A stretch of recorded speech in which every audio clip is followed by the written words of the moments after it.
सभी को नमस्कार। आज हम चर्चा करेंगे जाति व्यवस्था में वर्तमान परिवर्तनों के बारे में। क्या क्या परिवर्तन आए हैं जाति व्यवस्था में वर्तमान समय में। इसमें सबसे पहला हमारा बिंदु है ब्राह्मणों की स्थिति में गिरावट। जाति प्रथा के अंतर्गत सामाजिक, धार्मिक, आर्थिक तथा राजनीतिक क्षेत्र में ब्राह्मणों का विशेष महत्व एवं प्रभुत्व रहा है, किंतु वर्तमान में व्यक्तिगत गुणों एवं धन का महत्व बढ़ जाने के कारण निम्न जातियों के व्यक्ति भी शिक्षा ग्रहण कर, धन संचय कर एवं चुनाव में विजय प्राप्त कर अपनी सामाजिक, आर्थिक एवं राजनीतिक स्थिति को ऊंचा उठाने में सफल हुए हैं। कई बार तो ब्राह्मणों को निम्न जातियों के अधिकारियों के अधीन कार्य करना पड़ता है। धार्मिक क्रियाओं एवं पूजा पाठ आदि के महत्व के कम हो जाने के कारण भी ब्राह्मणों की परंपरागत प्रभुता को ठेस पहुंची है। दूसरा बिंदु है जातीय संस्तरण में परिवर्तन।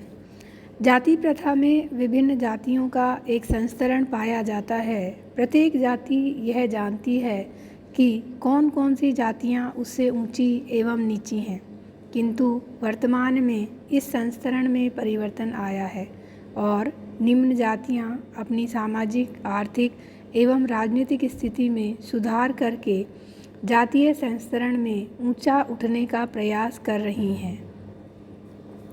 श्रीनिवास जो समाजशास्त्री हैं, उन्होंने इस प्रक्रिया के लिए संस्कृतिकरण शब्द का प्रयोग किया है, जो हमें यह बताता है कि किस प्रकार से जातीय संस्तरण समाज में पाया जाता है। पहले जाति ही व्यक्ति का समाज में स्थान निर्धारित करती थी, लेकिन अब गुण, योग्यता, शिक्षा, संपत्ति एवं राजनीतिक शक्ति के आधार पर सामाजिक स्थिति निश्चित होने लगी है।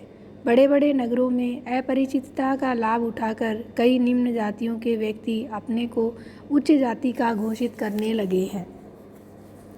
तीसरा हमारा बिंदु है पेशे के चुनाव में स्वतंत्रता। परंपरागत जाति व्यवस्था में प्रत्येक जाति का एक निश्चित व्यवसाय होता था, जिसे बदला नहीं जा सकता था, किंतु अब व्यक्ति अपनी क्षमता एवं योग्यता के अनुसार व्यवसाय चुनने लगा है।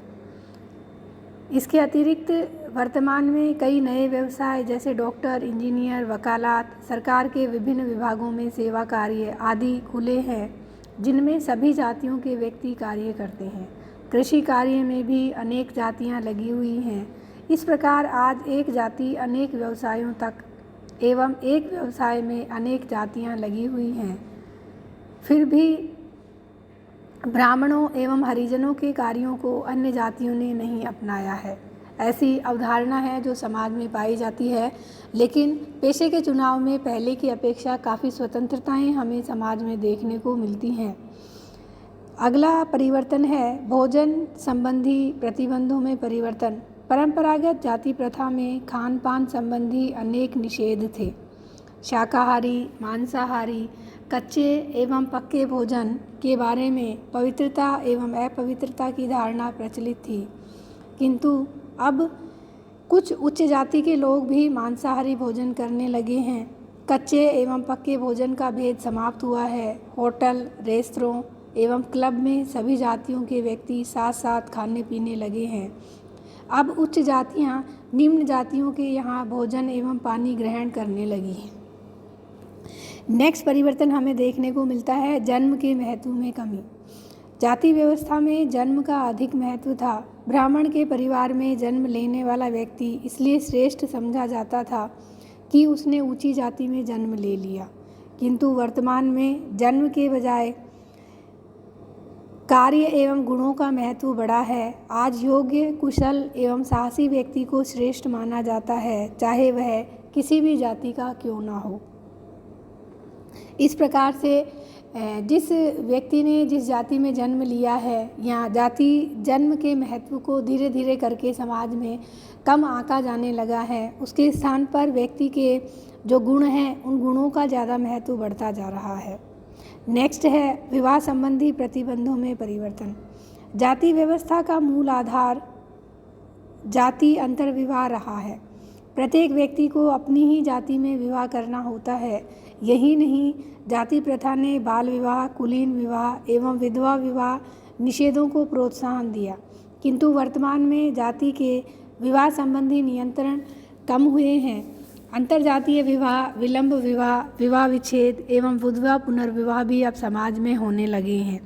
इन विवाहों के परिणाम स्वरूप जो विवाह संबंधी प्रतिबंध जाति के द्वारा लगाए जाते थे, वो धीरे धीरे करके शिथिल होते जा रहे हैं। अस्पृश्य जातियों के अधिकारों में वृद्धि। परंपरागत जाति व्यवस्था में शूद्र एवं अस्पृश्य जातियों को अनेक सामाजिक, धार्मिक, आर्थिक एवं राजनीतिक अधिकारों से वंचित किया गया था, किंतु समाज सुधारकों एवं सरकारी प्रयत्नों के कारण आज उन्हें उच्च जातियों के समकक्ष ही सभी अधिकार एवं सुविधाएं प्राप्त हैं। उन्हें आर्थिक एवं राजनीतिक संरक्षण प्रदान किया गया है। विधानमंडल, संसद, सरकारी नौकरी एवं अन्य क्षेत्रों में उनके लिए स्थान सुरक्षित रखे गए हैं। कानूनी रूप में अस्पृश्यता का अंत कर दिया गया है। इस प्रकार से अस्पृश्य जातियों के जो अधिकारों में वृद्धि हुई है, ये भी जाति व्यवस्था का एक महत्वपूर्ण परिवर्तन है। जातीय समितियों का निर्माण। विभिन्न जातियों ने वर्तमान में अपने अपने प्रांतीय एवं राष्ट्रीय स्तर के संगठन बनाए हैं जो उनके जातीय हितों की रक्षा करते हैं। ये जातीय समितियां जाति को सामाजिक एवं राजनीतिक गतिशीलता तथा शक्ति प्रदान करने एवं आर्थिक लाभ पहुंचाने का कार्य करती हैं। अगला परिवर्तन हमें देखने को मिलता है जातियों के बदलते हुए संबंधों के रूप में। वर्तमान में जातियों के पारस्परिक संबंधों में भी परिवर्तन आया है। पहले दो जातियों के बीच जजमानी संबंध पाए जाते थे और एक जाति दूसरी जाति की अपने व्यवसाय द्वारा सेवा करती थी। अब जजमानी संबंध टूटे हैं और राजनीतिक शक्ति को लेकर उनमें टकराव होने लगा है। शक्ति के नवीन संबंध पनपे हैं। सत्ता अब उच्च जातियों के हाथ से निम्न एवं बहुसंख्यक जातियों के हाथों में आई है। यह बात जो समय समय पर चुनाव होते हैं, उन चुनावों में हमें स्पष्टतः देखने को मिलती हैं। तो इस प्रकार से जो जातियों के संबंध बदलते जा रहे हैं, उन्होंने भी जाति व्यवस्था की जो स्थिति थी उस स्थिति में परिवर्तन किया है। आगे हम चर्चा करेंगे क्या जाति वर्ग में परिवर्तित हो रही है। इस बिंदु पर जाति व्यवस्था में होने वाले विभिन्न परिवर्तनों के बारे में अभी हमने चर्चा की है और इन परिवर्तनों को देखकर कई विद्वान यह निष्कर्ष देते हैं कि भारत में जातियां वर्ग का रूप ले रही हैं और उनका मानना है कि औद्योगिकरण एवं नगरीकरण के प्रभाव के कारण जाति संरचना में परिवर्तन हुए हैं। जन्म का महत्व घटा है और व्यवसाय एवं जाति के आर्थिक आधारों में परिवर्तन हुआ है। जाति के भीतर ही वर्ग पैदा होने लगे हैं और विभिन्न जातियों के व्यक्ति एक वर्ग में सम्मिलित हो रहे हैं। जाति ने अपना जातीय संगठन बनाकर वर्ग की विशेषताएं ग्रहण की हैं। इसके उदाहरण के रूप में बताया गया है, शहरों में हरिजनों की अपनी ट्रेड यूनियन है जो उनके हितों के लिए उसी प्रकार से संघर्ष करती है जैसे मजदूर वर्ग मालिक से। इसी प्रकार उद्योगों में पाए जाने वाले श्रमिक संगठनों में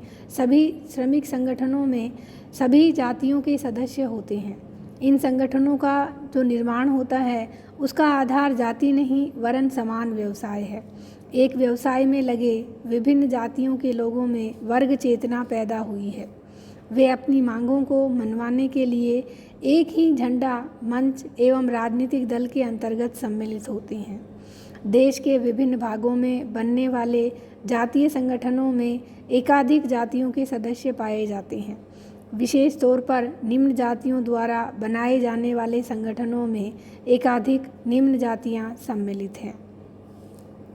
ये कुछ उदाहरण और अवधारणा हमें ये बताती हैं कि जाति किस प्रकार से धीरे धीरे वर्ग में परिवर्तित हो रही है या वर्ग की विशेषताएं ग्रहण करती जा रही हैं। समाजशास्त्री रजनी कोठारी ने गुजरात में क्षत्रिय जाति के संगठन का उल्लेख करते हुए कहा है कि इस संगठन में एकाधिक जातियों के सदस्य हैं। इस प्रकार जाति जो कि पहले एक बंद व्यवस्था थी, उसमें वर्ग की भांति खुलापन आता जा रहा है। उद्योगों में ही नहीं वरन कृषि के क्षेत्र में भी यही स्थिति है। औद्योगिकरण के कारण ग्रामीण व्यवसायों के नष्ट हो जाने से ग्रामीण दस्तकारी जातियां अपने व्यवसाय को छोड़कर कृषि कार्य करने लगी हैं। वे भूमिहीन कृषक के रूप में सर्वहारा वर्ग में बदल रही हैं।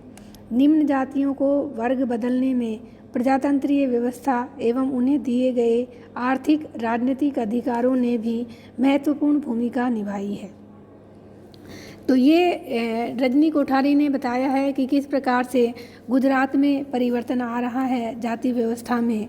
एक क्षेत्र विशेष का उन्होंने वर्णन किया है। इतना सब होने पर भी हम यह स्वीकार नहीं कर सकते कि जाति ने वर्ग का रूप ग्रहण कर लिया या भविष्य में कर लेगी, क्योंकि कुछ विद्वानों का ये मानना है कि जाति का आधार सामाजिक है और वर्ग का आर्थिक। इन दोनों की प्रकृति, वर्ग और जाति की जो प्रकृति है, इनकी मौलिक जो विशेषताएं हैं उन विशेषताओं में काफ़ी अंतर पाया जाता है। इतना अवश्य है कि समय के साथ जाति में वर्ग की कुछ विशेषताएं आने लगी हैं, फिर भी वह अपनी पृथकता बनाए रखेगी। इसी संदर्भ में समाजशास्त्री योगेंद्र सिंह ने लिखा है, किसी समान राजनीतिक या आर्थिक लक्ष्य की प्राप्ति के लिए कई बार कुछ जातियां संगठित हो जाती हैं। इस दृष्टि से उनमें वर्ग की विशेषताएं दिखाई देने लगती हैं, लेकिन ये परिवर्तन क्षणिक है, कुछ समय के लिए आया है। ऐसी लौकिक लक्ष्यों की प्राप्ति के बाद जातियां पुनः अपने मौलिक प्रकारों जैसे वैवाहिकी, सहभोज एवं धार्मिक अनुष्ठान पर लौट आती हैं। अर्थात लक्ष्य पूरा होने के बाद में जातियां अपना वही स्वरूप वापस से ग्रहण कर लेती हैं। इसी प्रकार डॉक्टर सक्सेना का मत है, वर्तमान भारतीय उन्हीं परिवर्तनकारी शक्तियों के प्रभाव में है जिन्होंने पश्चिमी समाज की वर्ग व्यवस्था को जन्म दिया, किंतु निश्चयपूर्वक यह नहीं कहा जा सकता है कि जाति प्रथा वर्ग व्यवस्था में परिवर्तित हो जाएगी, क्योंकि समान परिवर्तनकारी शक्तियाँ दो विभिन्न समाजों में परिवर्तन की समान गति और दिशा को जन्म नहीं दे सकती हैं। इसी संदर्भ में डॉक्टर के.एल. शर्मा लिखते हैं, जाति की प्रकृति संस्कारात्मक एवं धर्म सभा से हटकर चुनाव, व्यवसाय एवं नौकरी में अपने सदस्यों को सुविधाएं प्रदान करने के रूप में बदल गई हैं। लेकिन जातियां न तो मार्क्सवादी और न ही वेबर द्वारा बतलाए गए वर्गों के रूप में बदलती हैं। इस संपूर्ण विवरण से स्पष्ट है, यह कहना भ्रामक है कि भारत में जाति व्यवस्था वर्ग व्यवस्था के रूप में परिवर्तित हो रही है। यह एक प्राचीन संस्था है जिसमें परिवर्तन अवश्य आता है, लेकिन इसकी जो मौलिक विशेषताएं हैं उनको ये बनाए रखती हैं।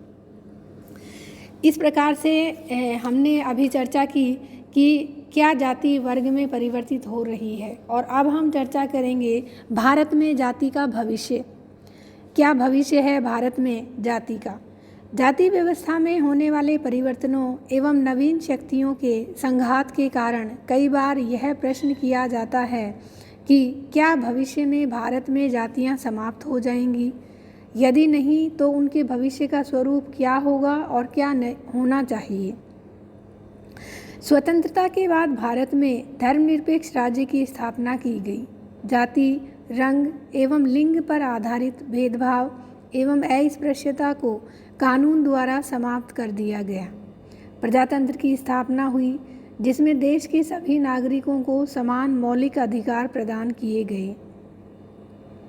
औद्योगिकरण, नगरीकरण, सुधार आंदोलन, पाश्चात्य सभ्यता एवं संस्कृति के प्रभाव, ये सारे कारण हैं जो जाति की संरचना एवं प्रकारों में अनेक नवीन स्थितियां पैदा हुई।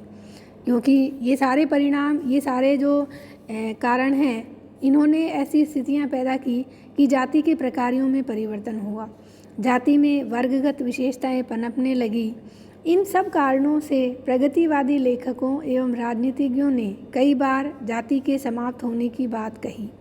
कुछ लोग मानते हैं कि जाति प्रथा अपने आप ही समाप्त हो जाएगी, किंतु ऐसा मानना निराधार है। डॉक्टर शर्मा का मत है कि जाति में समय के साथ अनुकूलन करने एवं समुत्थान की शक्ति निहित है, जो जाति व्यवस्था के समाप्त होने के झूठे भय को अप्रमाणित सिद्ध करती है।